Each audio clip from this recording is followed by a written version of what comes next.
Hi everyone, welcome back sa aking channel na GTR Math Tutorial. So for today's video, we will discuss the part 2 of the Civil Service Exam review for numerical reasoning. So numbers 13 to 20 ito. Okay, so let's start. Okay, so number 13. So how many calories are you going to burn using aerobic exercises in 2 hours? So ito yung graph na gagamitin natin. So we have workout time needed to burn 5,000 calories. So ito yung mga hours needed. So we have aerobic, strength, balance, and flexibility. So yung mga oras dito, yun yung time to burn 5,000 calories. Okay, so ibig sabihin sa aerobic, so 4 hours yung kailangan to burn 5,000. Sa strength ay 6 hours, balance is 8.5, and then flexibility is 7 hours. Okay, so how many calories are you going to burn using aerobic exercises in 2 hours? Okay, so given dito sa aerobic exercise, 4 hours daw para burn ng 5,000 calories. So ang gagamitin natin dito ay simpleng ratio and proportion lang. Okay? So ang sabi, 4 hours para sa 5,000 calories. Okay, so dito natin ilagay yung hours and then we have calories. Okay, so yung hours natin kailangan ay 4 hours, 5,000 ang mababurn na calories. So ang tinatanong, how many calories are you going to burn using aerobic exercise in 2 hours? Okay? 2 hours lang daw. So itong hours natin gagawin natin 2. So itong calories lagyan natin ng n. Okay, so simpleng ratio and proportion lang ito. So madali nang sagutan kasi from 4 naging 2, ibig sabihin nahati sa dalawa. Okay? So 4 divided by 2 lang yan. So therefore, yung 5,000 divided by 2, so that is 2,500. So yan yung mentally na solution. So ang sagot na natin ay letter B, 2,500. Kasi kita na agad na paano naging 2 yung 4 dinivide lang sa 2. Okay? So or another solution ay gagawin nating ratio and proportion nga. So gawin nating fraction. So we have 4 over 5,000. I-prepare lang natin yung hours sa number of calories. So 4 over 1,000 equals 2 over n. And then, cross-multiply lang tayo. So yan, yung 4 i-multiply sa n. So we have 4n and then we have 2 times 5,000. Okay, so 2 times 5,000. So pwedeng isulat na lang muna natin 2 times 5,000 and then divide both sides by 4. Okay, so when we divide both sides by 4, pwedeng makancel itong 2 tsaka 4. 2 divided by 2, so 1. And then 4 divided by 2 ay 2. So, and then i-divide natin 5,000 divided by 2, that is equal to 2,500. So, same answer, letter B. Or may isa pang solution in terms of ratio naman, yung may colon. So, another is 4 is to 5,000. 4 hours, 5,000 equal siya sa una lagi yung hour kapag ganito. So, hours to calories. So, therefore, we have, ang hinahanap natin, 2 hours. So, we have 2 is to n. So, same answer yan. I-multiply yung means, yung nasa gitna, equals the product of the extremes. Okay? So, kahit anong gawin nating, marami kasing way ng pagsusolve ng ratio and proportion. So, lahat yan ay magka-come up with answer of 2,500 calories. Okay, so next number 14. So same graph tayo hanggang number 15 ito. So if you wanted to work out using strength exercises, so dito tayo sa strength, ayan, 6 hours yung strength. How many hours will it take you to burn 3,000 calories? Okay, so 3,000 calories lang ang i-burn mo. So sabi dito sa graph, ang 6 hours ay para yan sa 5,000 calories. Okay, so again, ratio and proportion lang ulit ito. Okay, so ang sabi, 6 hours para sa 5,000 calories. Ang hinahanap lang natin, how many hours will it take you to burn 3,000 calories? Okay, so therefore, ang magiging ratio natin dito, ratio and proportion. So, kunin lang natin kahit anong unahin nyo. Kung gusto nyo unahin yung oras, papuntang calories. So, we have, so 6 hours is to 5,000. So, 6 hours is to 5,000. Equals, Ang hinahanap natin, calories, hours yung hinahanap. So, lagyan natin ng N, yung oras, and then is to 3,000 calories. Okay? So, pwedeng idiretso nyo na sa ganitong form. Pwede naman, kung nalilito kayo sa ganyan, ay isulat nyo yung hours, kagaya nung kanina, tapos isulat yung calories. Okay, so yung hours natin, so sa strength tayo titingin. So we have 6 hours, 5,000 calories. And then yung kailangang i-burn natin ay 3,000 calories lang. So hinahanap natin yung hours N. Okay? So madali din yung ganitong way at sa igagawin nating table para hindi kayo malito sa paglalagay ng mga given natin. So tapos pwedeng gawin na natin itong ratio and proportion. Parang naka-ratio and proportion na rin yan. 6/n equals 5,000/3,000. Okay? So pwedeng i-cross multiply na natin ito dito. So cross multiply na natin. Okay? So unahin na natin yung may n. So n times 5,000. So we have 5,000 n equals, wag i-multiply muna ito kasi lalaki yung number. So isulat lang 6 times 3,000. Okay? And then divide natin both by 5,000 para n na lang ang matitira. So divide both by 5,000. So cancel out na yan. N na lang ang matitira. So kaya hindi natin minultiply muna para mas mapadali. So 3,000/5,000, pwedeng i-cancel na natin yung tig-tatlong zero. So matitira na lang 6 times 3/5. Okay, so 6 times 3/5. So ang sagot dito ay decimal. So wala na maka-cancel. I-multiply na lang natin yung 6 times 3, that is 18 divided by 5. Okay, so i-manual na lang natin ng 18 divided by 5. So we have 18/5, that is equal to 18 divided by 5 is 3. So 3 times 5 is 15. Subtract natin.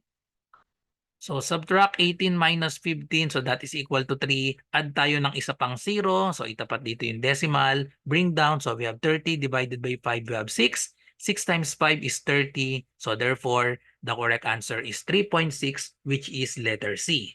So same answer yan kapag ang ginamit natin itong ganitong form, i-multiply lang natin yung means equals sa product ng extreme. So ganito na rin yung kakalabasan yan. 5,000 n equals 6 times 3,000. Okay, so next number. So we have 4 hours is what percent of completing flexibility exercise time to burn a total of 5,000 calories approximately. So punta naman tayo sa flexibility exercise. So dito tayo, flexibility exercise. Okay? So kagaya kanina, so isulat lang natin yung hours and then we have calories dito sa flexibility. So sa flexibility tayo titingin. So 4 hours yung given natin dito. 4 hours is what percent of completing flexibility exercise to burn a total of 5,000 calories. Okay, so sa flexibility, so we have 7 hours para sa 5,000. And then yung hinahanap naman natin ay 4 hours daw. 4 hours is what percent of completing flexibility exercise. So 4 hours ang ilalagay natin dito, tapos dito yung N. Okay, pero ang hinahanap dito ay what percent.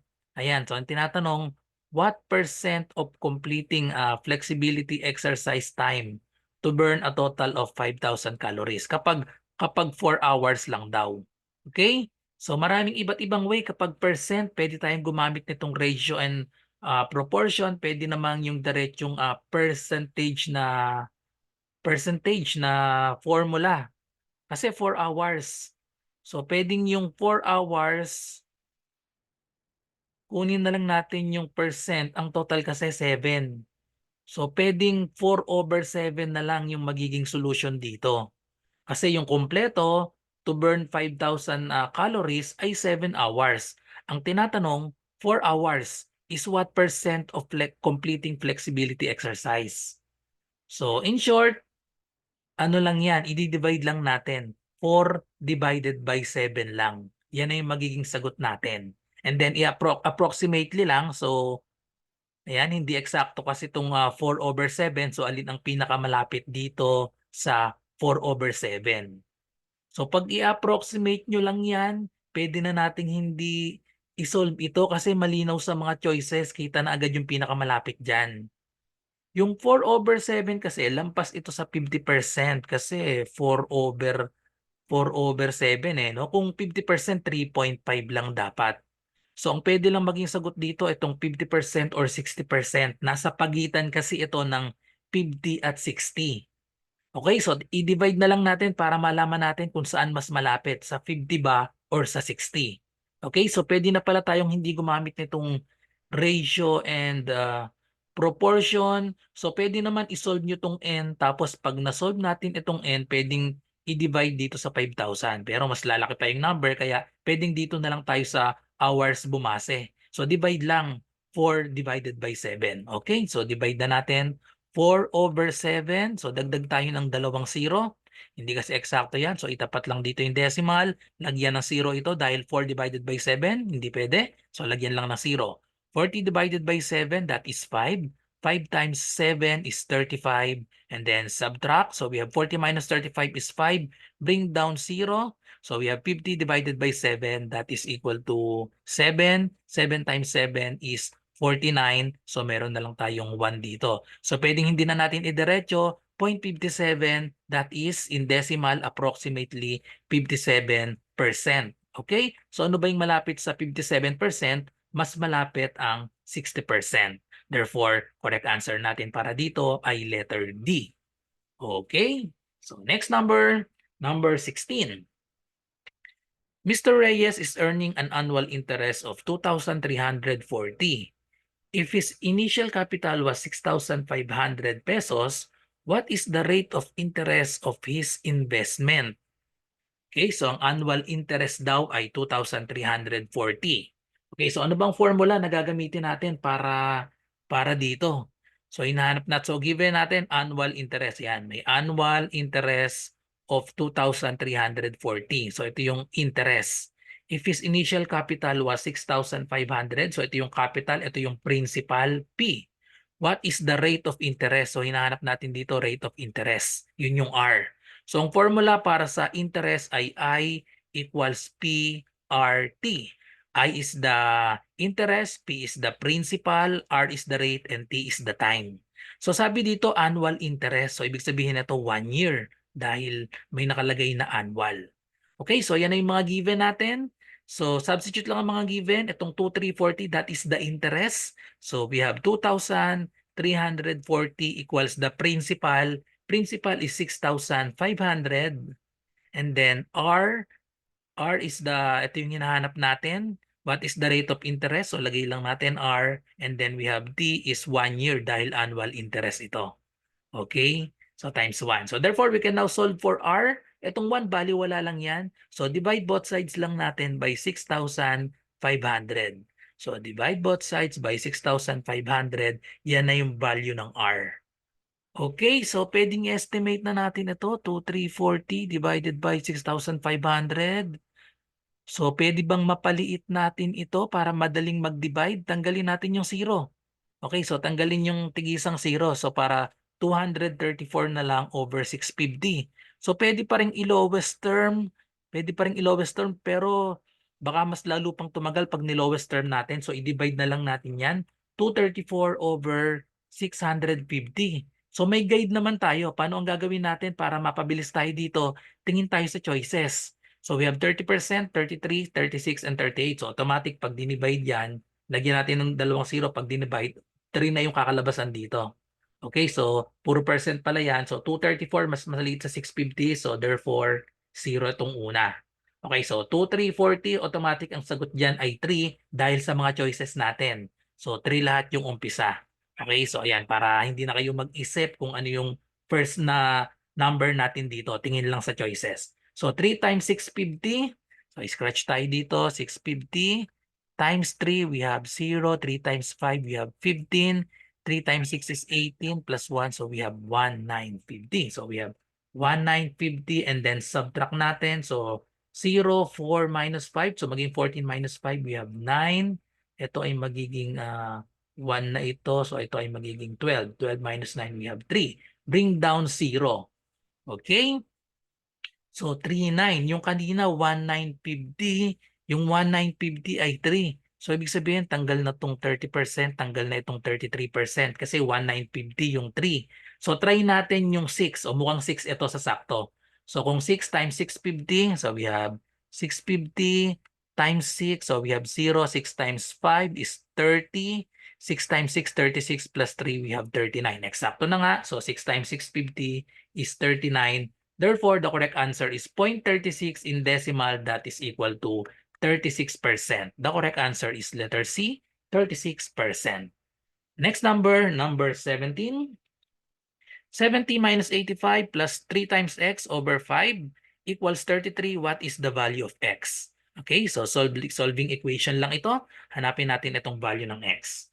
Okay, so just rewrite lang natin 70 minus 85 plus yung 3 times x. Pwede nang tanggalin yung mga parentheses. Lagay na lang natin 3x over 5 equals 33. So first step kapag may fraction sa solving equation, tanggalin yung denominator by multiplying both sides of the equation by the denominator. So multiply both sides by 5. So makakancel na ito. And then we have 70 minus 85 plus 3x equals 33 times 5. So pwede na itong i-multiply pero para sa akin mas maganda wag nang i-multiply yan. Baka kasi makancel lang yung 5. Baka makancel lang yung 5 or itong 33. Kasi ang mga choices natin eksaktong number. So yun yung technique kapag mga eksaktong number yung choices, wag niyo muna munang i-multiply kasi lalaki pa tong number na to. So gawin niyo lang 33 times 5 and then simplify natin ito. So 70 minus 85. So we have negative 15 plus 3x. 70 minus 85. So tama, negative 15 plus 3x equals 33 times 5. Okay, and then solve for ano tayo dito? Solve for x. So itong negative 15, lipat natin sa kabila. So add 15 to both sides. Okay, so parang kailangan palang i-ano to kasi i-add pala dito. Pero anyway, pwedeng ma-cancel sa divided by 3 parehas eh. So, ayan. So cancel na ito. We have 3x is equal to 33 times 5 plus 15. So pwede pa rin hindi i-multiply kasi divide natin both sides by 3. Ayan. So pag dinivide both sides by 3, we have x is equal to, i-divide natin sa 3 itong 33. 33 divided by 3. So ayan, mas napaliit na. Magiging 11 na lang ito. 33 divided by 3 ay 11. Okay, so itong 5 kokopyahin lang yan. Plus 15 divided by 3. So ito yan, dinidivide natin parehas. Okay, ito considered one term. 15 divided by 3, that is 5. So therefore, the answer is 11 times 5. We have 55 plus 5. Therefore, the value of x is equal to 60. Correct answer is letter A, 60. So para sa mga nalito dito sa hindi ko muna minultiply ito, ganun din ang kakalabasan niyan. Okay, so pakita natin yung solution kapag minultiply. Baka kasi may nalito kasi gumamit pa tayo ng ayan, dinistribute natin yung divisor na divided by 3. So kung nalito kayo para doon sa ginawa natin ay pwede namang i-multiply na natin ito. So we have kinombine ito, negative 15 plus 3x equals 33 times 5. Pwedeng i-multiply nyo na ito. 5 times 3, we have 15. 5 times 3, another 15 plus 1. So we have 14. So add 15 to both sides. Add 15 to both sides. So we have 3x is equal to 145 plus 15. That is equal to 100. So tama ba ito? 33 times 5, 15 plus 15. So kulang pala ito, naging minus 165 dapat ito. So 165 plus 15, that is equal to 180. And then divide both sides by 3. Same answer of x equals 180 divided by 3 is 60. Okay? So next number, number 18. So simpleng addition ng number 18, 176 plus 765 plus 1,905 plus 543 plus 2,500 plus 3,421 plus 670 equals n. What is the value of n? Okay, so paano ba ang technique pag ganito? Pwedeng 176 plus 765. Pwedeng pag adin nyo muna tigda dalawa or tigda tatlo. So depende sa inyo kung nalilito kayo sa maramihan. Kung wala namang problema sa pag-a-add ng maramihan, i-diretso na lang natin. 543 plus 2,500 plus 3,421 plus 670. Okay? So kung nalilito kayo dito sa ganitong karami, pwedeng gawin yung hatiin natin. Pwedeng ito munang tatlo, tapos itong padalawa-dalawa, tsaka nyo i-add. Okay, so kung wala namang problema ay idiretso na natin. Okay, so 5 plus 5, pag partner-partnerin lang natin, 5 plus 5, that is 10. And then 6 plus 3 plus 1, that is another 10. So we have 20. Carry 2. So next we have, pag partner-partnerin natin, so we have 6 and 4, that is 10. And then we have 6 and 4, 10, that is, then 7, 2, so we have 19. 19 plus 2, we have 21, plus 8, plus 7, so we have 28. Okay? So therefore, pwede na tayong mag-stop dyan. Huwag nyo nang sayangin ng oras nyo dahil sa mga choices, letter D lang ang may dulo na 80. Okay? So pag ganitong mga problem, huwag nyo sasayangin ng oras. Tingin lagi kayo sa mga choices. Ang dulo kasi natin ay 80. So huwag nyo nang idiretso. Mauubos pa siguro mga ilang segundo nyo dito or 1 minute pag inad natin itong napakadami na ito. Okay, so pakita na lang natin. So 6 plus 4, that is 10. 5 plus 5 is 20. 9 plus 1 is 30. So we have 7 plus 2, that is equal to 39. Ayun, sakto na nga, 980. And then we have 3, 2, 1, that is 6 plus 3, we have 9. So 980 ang tamang sagot. Pero ayun nga, I suggest na pag nakuha nyo na, tingin lagi kayo sa choices para ma-eliminate nyo yung mga maling sagot. Okay, so next number 19. A teacher needs to buy boxes of chalks. Each box costs 104.50, 104 pesos 50 cents, but for every 7 boxes of chalk, the store offers her 1 free box. How much will she pay for 20 boxes of chalks? Okay, so simpleng multiplication lang ito. So ang sabi 104.50 ang isang box. Okay, each box cost 104.50. But for every 7 boxes of chalk, the store offers 1 free box. How much will she pay for 20 boxes of chalk? Okay, so maraming way para isolve ito eh. Pwedeng by 7 yung kuhanin natin, no? So pwedeng ang babayaran niya lang dito ay 18. Tama ba? Kasi meron siyang magiging dalawang free. For every 7 boxes of chalk, meron siyang 1 free na box. 1 free box. So therefore, ang babayaran niya lang dito ay 18. Okay? So 18 boxes lang yung kailangan niya bayaran kasi meron tayong dalawang free. Okay? So yung unang 7 kasi free yung pang 8. And then pangalawang group ng 7, free ulit yung 8. So meron na siyang 8 plus 8, 16. So therefore, ayun, so apat na lang yung babayaran. So we have 7 plus 7, 14 plus yung 4 na natitira, edi 18. 18 boxes, 2 yung free. So isang solution ay yung 104.50 i-multiply natin sa 18. So medyo parang matagal ito. So ang naisip kong solution dito ay mas mabilis, 104.50 i-multiply natin sa, mas madali kasi itong 20 boxes. So multiply natin sa 20 boxes. Okay? So kung 104.50, pag minultiply natin yan sa 20, so mas madali, dodoblehin lang natin itong 104.50, di ba? So doblehin lang natin itong 104.50 kung times 2. Eh may 0 pa dito. So mapapadali ng solution dito. So sige, bring down lang natin itong 0. And then 2 times 0, we have 0. 2 times 5, we have 10. Carry 1. 2 times 4 is 8. Plus 1, we have 9. 2 times 0, we have 0. 2 times 1 is 2. Okay, so we have 2,092 decimal places. So 2,090 para sa 20 bucks. So hindi itong sagot ha, para sa 20 yan. Ang babayaran natin 18 lang. So mas madali times 20 natin 2,090. Tsaka na lang natin i-minus yung dalawa. Magkano ba yung price ng dalawa? So kung tinimes natin ito sa 20, 104 times 20 ay 2,090. So kung 104.50 times 2 lang, edi magkakadesimal lang itong 2,090. So that is 209. Okay? So isubtract lang natin yan. 2,090 minus 209. Yun na yung magiging sagot dito. Okay? So i-rewrite nga lang natin, baka may malito kasi. So we have 2090, meron kasing 00 pa dito, minus 209. Okay? So saan nanggaling yung 209? So yung 209 nanggaling yan sa 104.50 times 2. Okay? So same ang kalalabasan yan dito kasi itong times 20 may 2 decimal places. So ito namang times 2. So magiging ang sagot dyan 2090 tapos 2 decimal. 2090 matatanggal lang itong 0 tapos 2 decimal places kaya 209. Okay?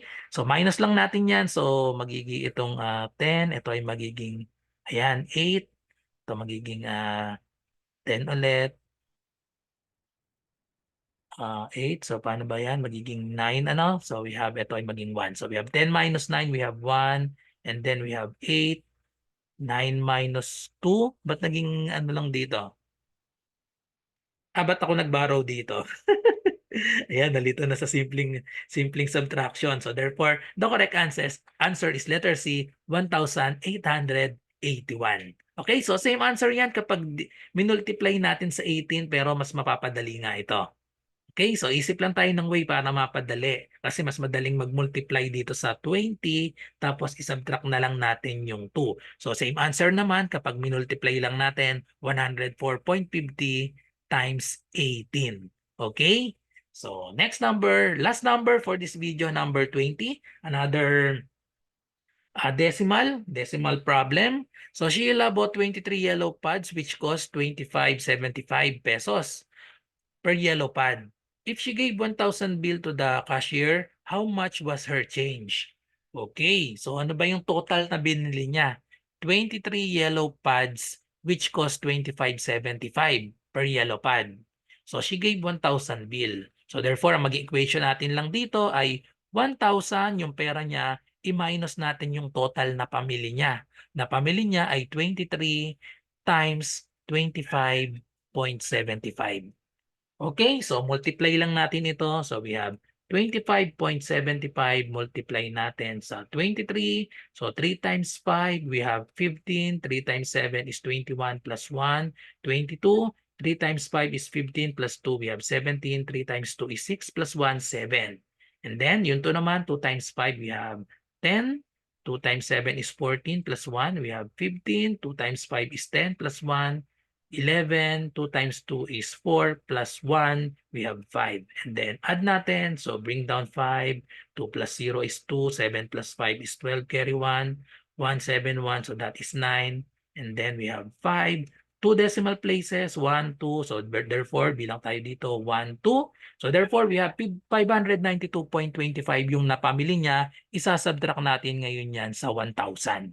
So dagdagan ng dalawang 0, isubtract ang 592.25. Pero kagaya nga ng kanina nung sinabi ko, tingin na agad kayo sa choices. Tingnan nyo ang mga choices. So 0, 0 ito, nagbawas tayo ng may 0.25. Dapat ang dulo sa choices 75. Eh di wag na natin idiretso dahil ang mga choices natin, isa lang ang dulo na 0.75. Okay? So 75, ito lang letter A. Yung letter B, 0.25. Ito 0.60 and 0.25. So therefore, isa lang ang pwedeng maging sagot dito na 0.75 kasi pag sinubtract natin, ito ay magiging 10. We have 9, 9, 9, ayan, 9. So 10 minus 5 is 5, 9 minus 2 is 7. Ayan, 0.75, wag nang idiretso dahil sayang pa nga yung oras. Ano? So 9 minus 2, 7, 9 minus 9, 0, 9 minus 5 is 4. So 407.75. Okay, so that's all. So thank you for watching. I hope nagustuhan yung explanation ko para sa word problem set natin ngayon. So good luck po sa lahat ng nagre-review. Ayan, so bye-bye and God bless.